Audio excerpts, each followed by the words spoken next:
we haven't had any officers bitten by snakes that I'm aware of, because they're doing what they're supposed to do the right way. But when we do, the head of the snake will sit right here, and that does not hurt. She can squeeze it as hard as she wants, and it's not gonna hurt me. Right. These are designed just to be able to carry them. So that will keep the snake at a distance from me. Right. It will keep it at a distance from you, and we'll be able to transport it without incident.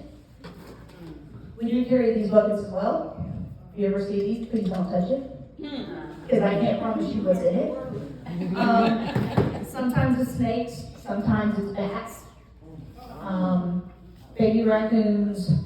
I've seen fish transported in these, so there's no telling what we're gonna get. So we get animals off of a lot of different situations. We get them off of they were running loose. We get them when people go to jail and they don't have anybody to take care of their pets. We get them from evictions. So your neighbor gets evicted, they put all their stuff outside, sheriff department calls us and says there's a dog inside. We have to go out and we have to get it. We get them off of owner surrenders. So I can no longer take care of my dog, or my dog is now 18 years old, not if I deal with it. My dog, his food's got too expensive, and I can't afford it anymore. Trust me, I have 11 dogs. I know how much that costs. So I understand. So we get them off of all kinds of situations like that. Sometimes we get them when owners go to the hospital and they're the only caregiver. We have taken in this year almost 800 dogs and cats already. And we're not through February yet. The majority of those, unfortunately, I believe, have been owner surrenders. And it's housing situations, dog food prices, medical, anything like that. And when we do that, we have to house them. So at the shelter right now, I believe we have a little over 200 dogs and cats. And that is ones that are on their stray hold, ones that are currently available, bite cases and stuff like that are housed there as well. Right now, we are in an emergency evacuation situation at the shelter. And it's for us to be able to get dogs in and out a lot faster. So our stray hold used to be 7 days. Right now, in the emergency evacuation, we are a 3-day hold. 3-day hold. Mm-hmm. So if it comes in with no ID, it can be adopted in 3 days. If it comes in with ID, it's a 5-day hold. So if you have a baby, make sure you have some ID on it. Because even my dog has shown up at the shelter. So make sure we have that ID on. So working with ID on animals, we offer at least 6 or 7 microchip clinics a year for the citizens of Cobb County. So we go out, we set up our trailer, and we will microchip cats and dogs for free for Cobb County residents. So a microchip is just a form of permanent ID. So my dog has his tags on, but those can come off. Collars get taken off, somebody spills my dog, they're gonna take my collar off.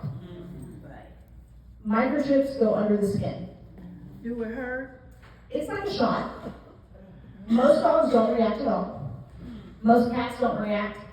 It's your huskies and your German shepherds that tend to not like it. But most dogs and cats don't react at all. How much? For Cobb County residents, at any of our clinics, is free. At the shelter, it's $20. And that does come with registration and everything. So anytime we pick up an animal, we scan it multiple times for a chip. All of our officers carry one of these. When you're looking for an animal, it says searching. And then when you hit a chip, it will give you the ID number. So my stuffed animal does have a microchip, just for education. But if we were to scan him right now, it would come up with a 15-digit number.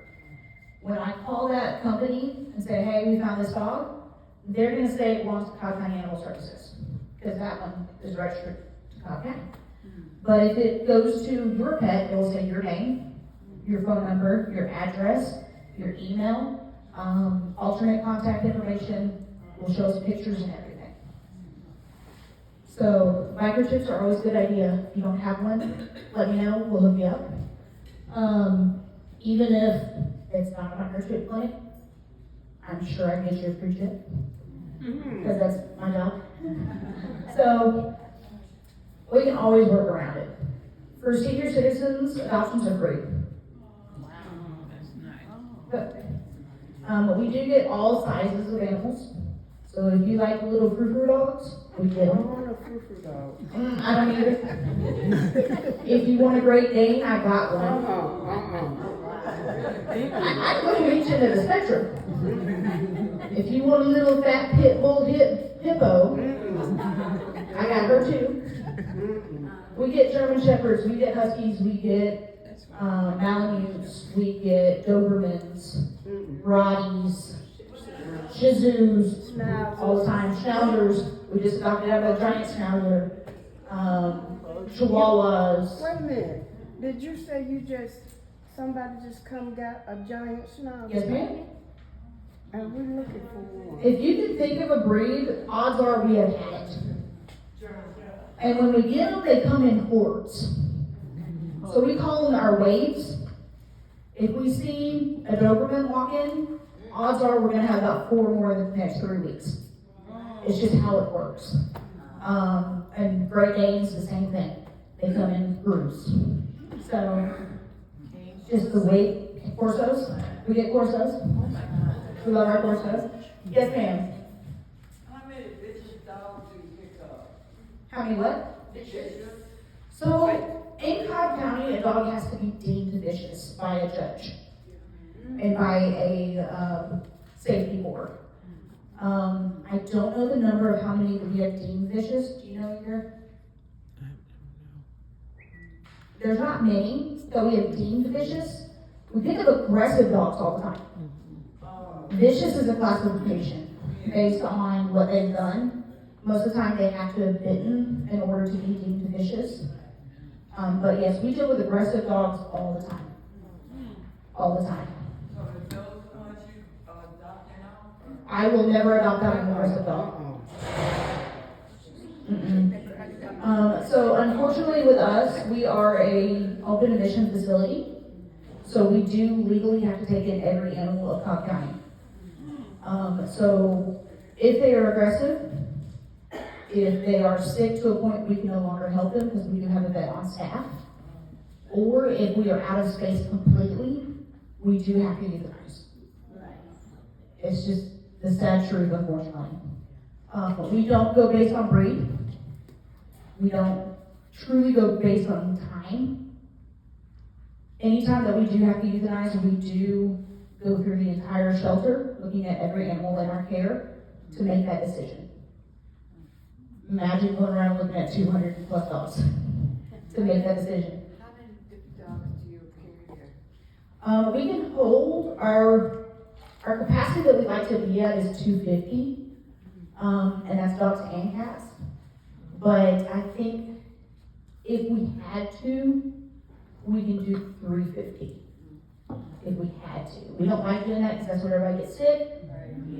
That's when fights happen. We do only put 1 dog per cage, 1 cat per cage because they can't get together. We don't just put random animals together just because we don't want all those fights. Yes, sir. No. Oh, you didn't have a question? Okay. You did. I was about to say, I thought that was followed up earlier. How are you financed? By the state? We are done by the Cobb County government. They provide the food and care and all that? Yep. We're just like the police department and the fire department. So it's done by taxes, grants, anything that the government can get for us. I have a question. What do you do with the dogs that come from people that have been evicted in the hospital if they have no ID?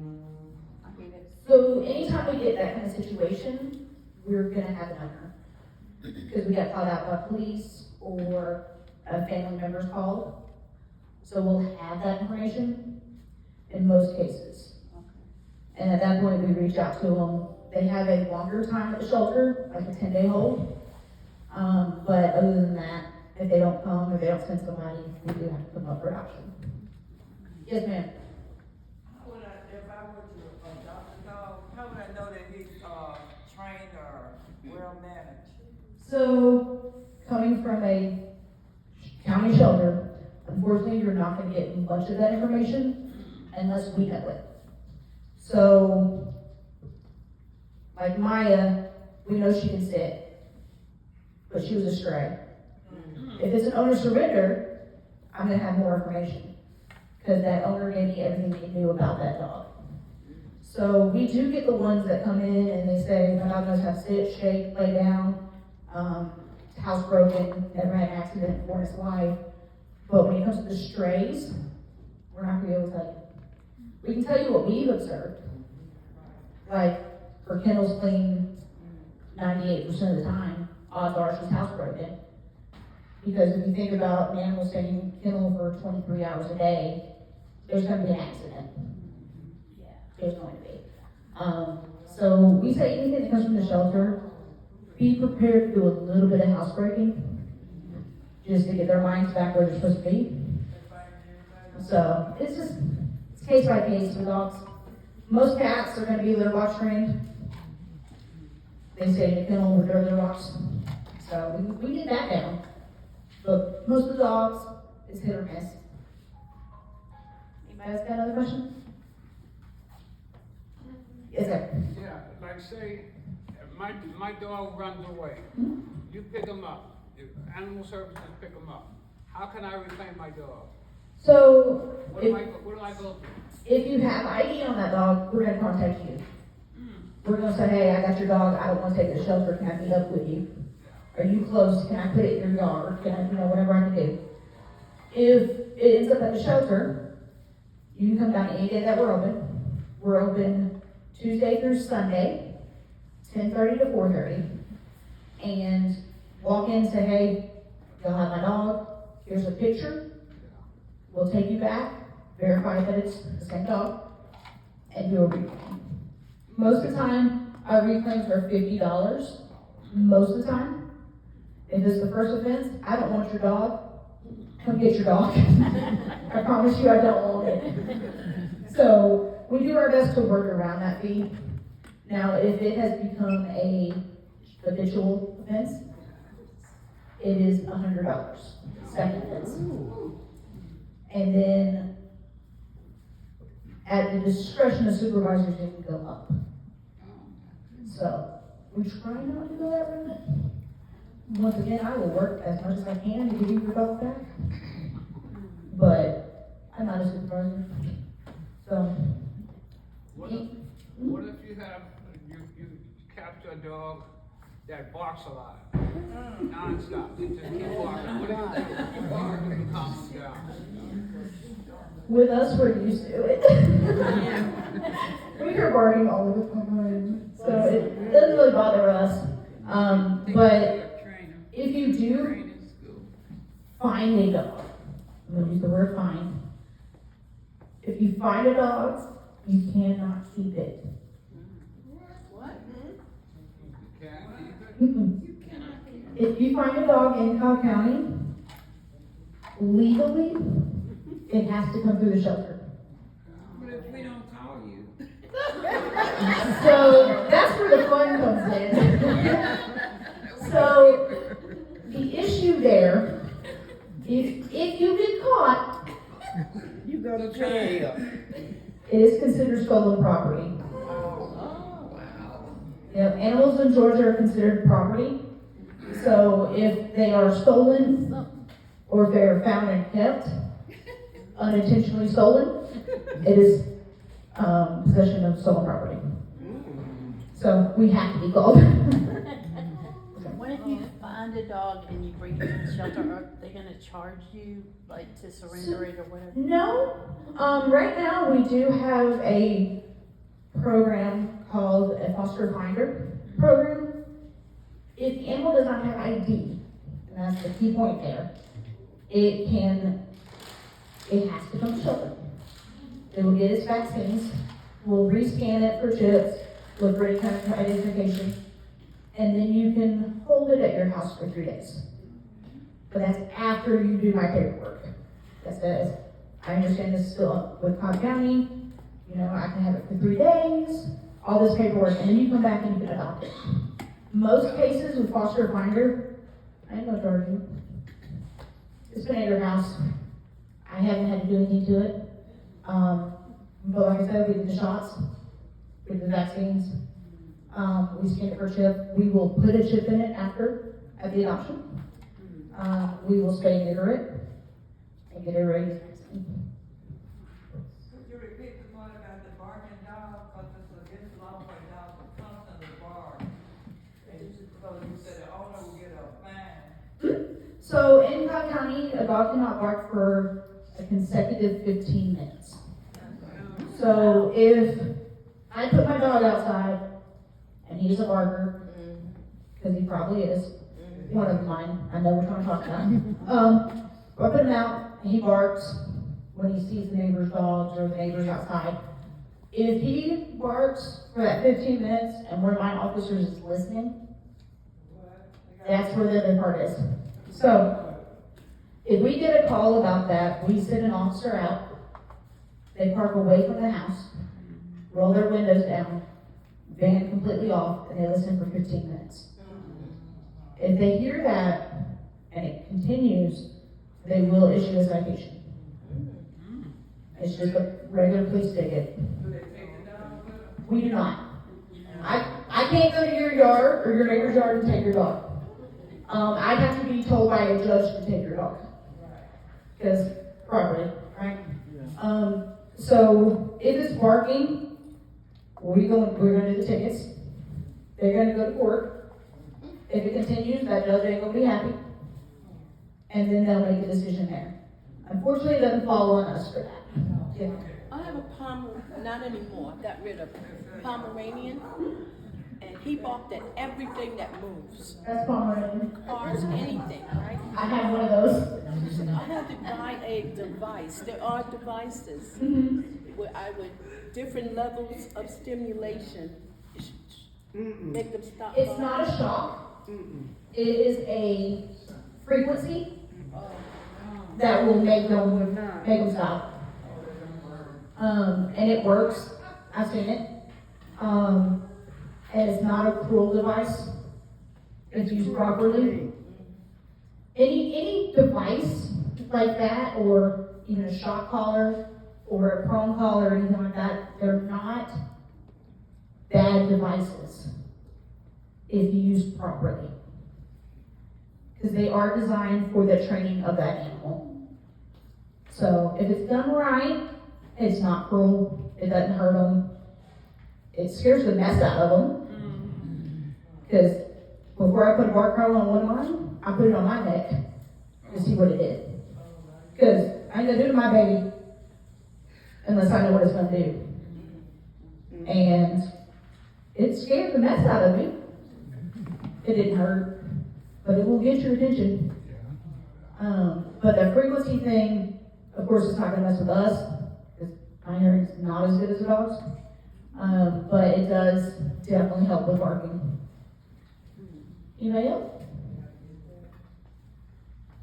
Alright, so we're gonna go through this one tool though. I wanted to show y'all. You've probably seen it in TV and movies. It is the most common tool for an animal control officer. This is our catch pole. Okay?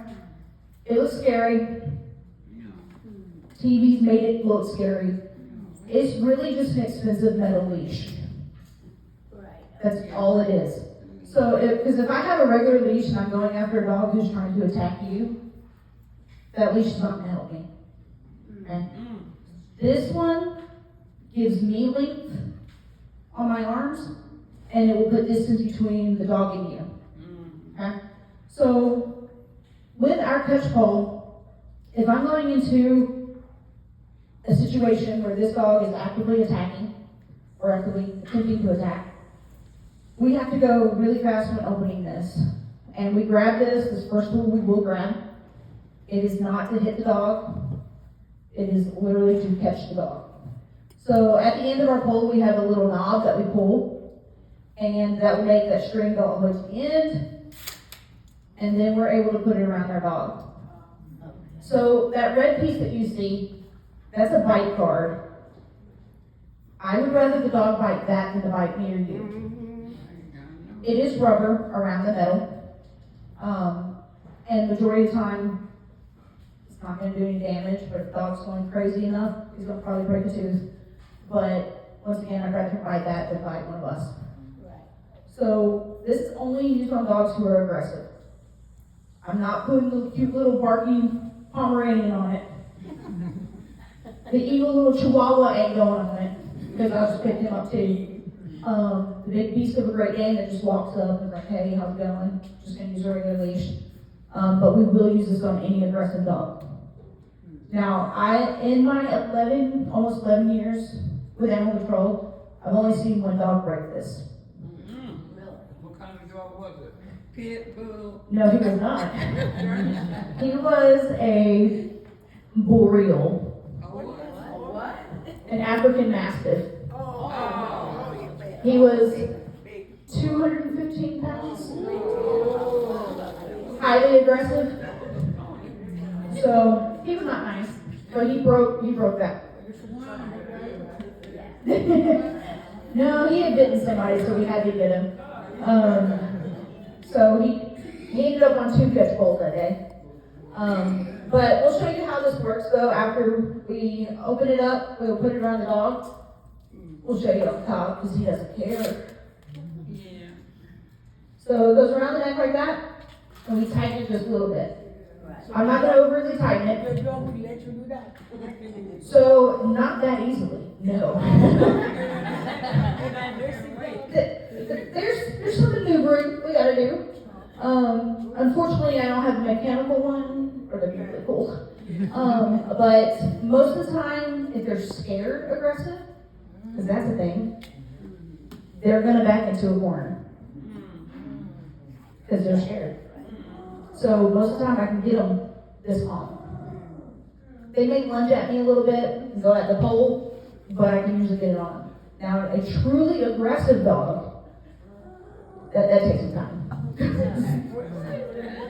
No, we don't spray nothing. Unfortunately, we don't use pepper spray. Pepper spray just makes them mad. Don't do that. Don't do that. And then we have to deal with them with pepper spray. So, unfortunately, it really does just make them even madder.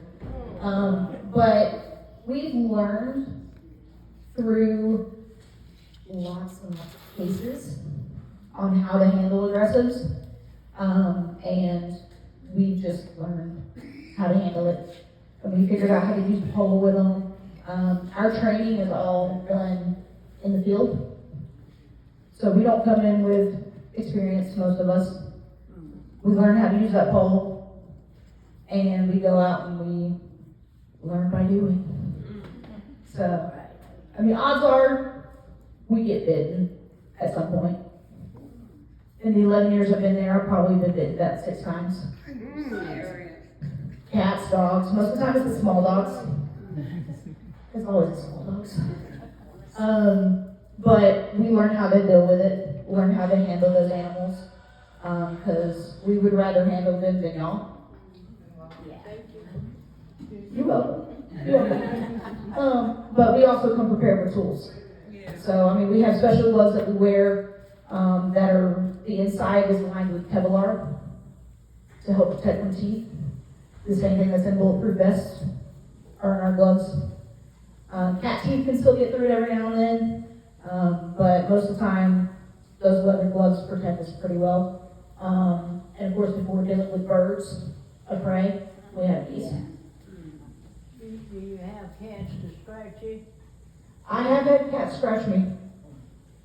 I have not got cat scratch fever though. I do know an employee who did, but it was not me. I've had a cat bite me in the face. I've had a dog bite me in the face. Leg, I had one here for a dog, so yeah, we've been there. It's my life. Hazard of the job. Anybody else? Yes, ma'am. Do y'all, I see like, I watch videos online of people that are get in the pens with the dog. Do y'all do that a lot? So, with time constraints, us as officers don't get as much time to do that anymore. But we do have a volunteer program, and we have great volunteers. We have volunteers who come in daily. We have volunteers who come in once a month, walk our dogs, come up and sit in the kennels with them, love on them. We do, if we get done cleaning, and you know, if you have that favorite that we're not supposed to have, we'll go spend some time with them, get some loving in. But most of the time, it's gonna be our volunteers that are able to do that. And we do take volunteers, and we are actively looking. Good thing. Plug in there. And you can do that by signing up on our website. Cobb County Animal Services website has a volunteer tab. Click on that, and it'll walk you through the application process. And you only gotta do 4 hours a month to remain active volunteer. You can walk dogs, play with cats, just sit in the hallway with a dog. We've had volunteers do that. Get them out the visual so everybody can see them. Anybody else? Yes, ma'am. Let's say if we called the animal services and you had to pick up the dog from the house. Okay, how much interference do you get from the owners while you're there taking the dog? If the owner's there, I'm gonna give it to him. I don't want your dog. But if it's like a bite situation or an aggressive type situation, it depends on the owner. Say like they said, don't hurt them, don't hurt them, don't hurt them, just take them, but don't hurt them. So, you know. most of the time that's gonna happen in bite situations. Yeah. And to be safe, I'm probably putting that dog on a catch pole. Yeah. And a lot of owners don't like to see that. If I get the owner to put the dog in the van, I'm getting the owner to put the dog in the van. Yeah. When I get to the shelter, I will have to put it on a pole. But if the owner's there, please put it in the van. The only reason we were gonna take it if it is a bite situation, in most cases, is the animal is not current on rabies. If they're current on their rabies shot, sometimes we can do a in-home quarantine for 10 days, and that works. So we don't have to take it. But if it's not current, it does have to do a 10-day hold at the shelter. And at that point, please put it in my van. Yeah. I don't want to be bit this way. So. Anybody else? Yes, ma'am? How do you update your address on the paper? So through the microchip website, it all depends on the company. So our chips go through Home Again, so you just go on Home Again's website and change it. And if you don't know what your company is, or you don't know your number, we can always scan it. You just come to the shelter and we'll scan it and tell you where to go. When do you have your next clinic for The next microchip clinic is, I know it's April, I just don't remember what date it was. 9? Something like that. I think it's April 9th. Yeah. But, yeah, and that one's gonna be in South Cobb, at the South Cobb Rec Center.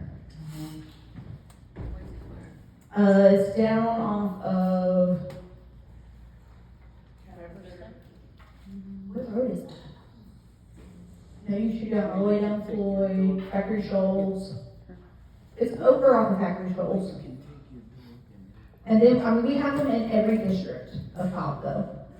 So we have one in South Cobb, we have one in West Cobb, we have, where's the other one, Smyrna? East Cobb. And then East Cobb. And I think that's it. Yeah, we're in every district for every commissioner. So, and if not, we have 2 or 3 a year at the shelter. And we may be doing a vaccine clinic at some point. We're working on details. Yes, sir. Yeah, like say, what do you consider a valuable animal? Like say a hairless cat or one of those exotic animals? Mhm. What do you do with those? Same thing I do with the little mutt next door. They go to the shelter, they get put in a kennel. They get adopted out of not reclaimed the same way. Same way? We get purebred animals all day long. You would be surprised at the dogs that walk in that building. We've had Sphinx cats. We've had Devon Rex cats. I've had Persians, I've had ragdolls. And then of course you have the backyard cat. But we get all manners of purebred animals at that door. But we have to treat them the same way. And their price is the same. We don't change prices on them. Right now, for the month of February, if you adopted 2 animals, it was $40. If you adopted 1, it was $50. And that includes their shots, it includes a rabies vaccine, a heartworm test for dogs, feline leukemia and AIDS test for cats, and the spay neuter and microchip. Yes, ma'am. Correct me if I'm wrong, purebreds tend to have, some kind of, health issues. In my experience, they tend to be the less healthy. Yeah, it's better if they mix Mhm. another breed. It all depends on the breeding, though. There are some that are completely healthy, but they're bred to be healthy. They're not bred in the backyard. They're not. They're not just bred for money. Most of them are bred to keep the breed alive. Those tend to be the healthier because they come from the ethical breeders, not from your neighbor who has 7 Shih Tzus in the backyard and he just waits for them to breed. So yes and no, but from my experience, yes. So your agency, when you get an animal, do you guys spay them and? Yes, ma'am. We do have a vet on staff, so they get their spay neuter, they get their rabies vaccine. If they're a dog, they get the parvo distemper vaccine, they get Bordetella and a D1. Everybody gets microchipped, because if I find that dog and I call you, I don't want it. So everybody gets the chip, no matter. We've had people say, I don't want that chip in my dog. I'm like, you got to. You're adopting from us, you're getting the chip. You're also going to get fixed. We've had people ask us all the time, hey, can I not get him fixed? I want to breed him with my dog. I'm like, your dog stays to get fixed. And a lot of times they're like, well, what if I don't want him fixed? I was like, then you don't adopt from us. So we get the people who try to go past those rules, but we hold pretty hard to those. So once they are adopted, right? Then the person who adopts end up paying for the shots and so they get a bill. For the first year, we had that covered with those first shots we did. That will cover you for a year. After that year mark, and you're due for shots, that does become your responsibility. Okay, so they're not responsible for what you've already done. No, that's all part of the adoption fee. So if you walk in and you take Miss Maya, she's $40 or $50 and out the door. And if she's not fixed, she'll stay to get fixed, or we'll set an appointment for you to bring her back to get fixed. But we do everything in-house. Do you take calls from people for the puppy mill? In my 11 years, I think I've heard of 2, which is surprising. But if people do call about puppy mills, we do have a detective on staff, and he, along with our road officers, will look into it. And if we find anything that we have issues with, we usually call Department of State Ag, and they will get involved. Because they're in charge of how many litters somebody can have a year. Because I believe every female can have 1 litter a year, technically. And then more than that, you have to have a special license and everything. But we do get those calls. Did Maya just have puppies? She came in looking like that, so at some point she did. That or she was somebody's breeding dog. Yeah, we get them in all shapes and sizes, all conditions. We see the overweight ones like Maya, we see the really thin ones. So we get it all. Yes, sir. If you, let's, for example, you obtain a dog that has medical issues like convulsions and stuff like that, and you see, how would you know what kind of illness the dog has? Or how would you That's my vet's job. Mhm. I don't get paid the big bucks. Oh, I hear you, I hear you. She's the one who makes those judgment calls. But if we go out to a call and we see a dog seizing, and it's within our hours of operation, we're getting that dog back to our vet as soon as we can. And we're calling her and saying, hey, we're coming in hot. We got a dog that's seizing. We're gonna need your help. Or, hey, this dog is falling over. It's not seizing, but it's not getting back up. Something might be neurological. Since we don't have that DVM behind our names, we can't make that judgment. We can't say, that dog has this. I can't diagnose anything. I can say, it appears, from my thought process, that's what that looks like, but she's the one that has to be on the point, what it is. And the vet travels with y'all, right? She does not. She stays at the shelter. You said it yourself. Because anytime that she's in the building, she's doing spay neuters. She's examining sick animals. We do get a lot of kennel talk or upper respiratory. That comes from being in a shelter and being unvaccinated. And she's the one who deals with all that. Yes, ma'am. My daughter, she adopted a dog, and they told her that he was an escape artist. Mm-hmm. So she put him in the backyard, he jumped over a 6-foot fence and kept going. About an hour later, he was sitting on her front foot. Yeah. So anytime we get a dog in that we know has issues like that, I'm gonna tell you. I ain't gonna let you guess at what's happening with that dog. If the finder finds it and puts it in their backyard and they said, I watched it jump that 6-foot fence, we put that in the notes. So that if you do come in, you're like, I really like that dog. We're like, do you have a fence?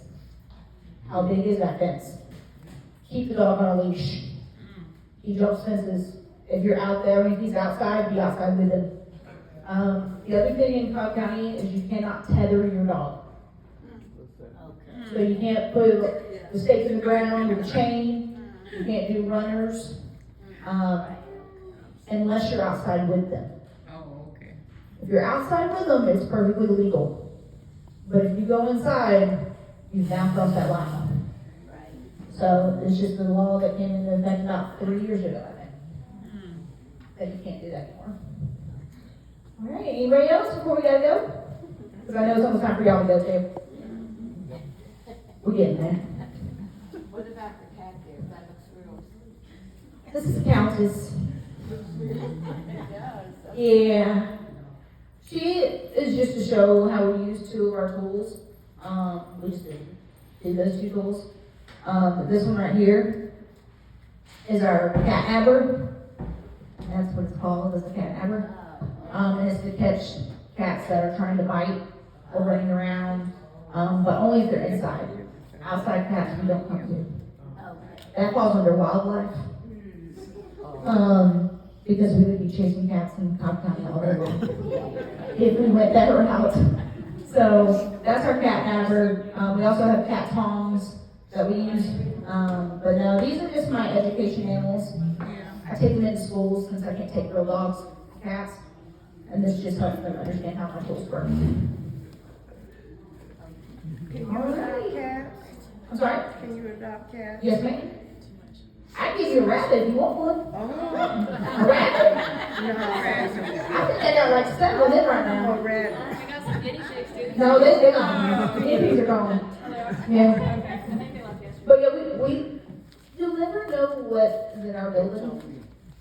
We get rabbits, we get guinea pigs, we get snakes, we get lizards. We just had a racer pigeon the other day. We just have pigeons, yeah. Chickens, pigs, possums. I love my possums. Love my possums. So you'll never know what's in that building, but all you're gonna see is dogs and cats. Unless I get a wild hare and put a rabbit in my trailer. What y'all do with the chicken? They go to my house. No, what you talking about? They make me eggs. You know how much eggs cost right now? No, they go to my house, or they go to the supervisor's house, or there's lots of houses that take chickens now, so. The pigs are our problem. We have a hard time finding a place for pigs. Yeah. But chickens, I got them covered. All right, guys. Well, thanks for having us.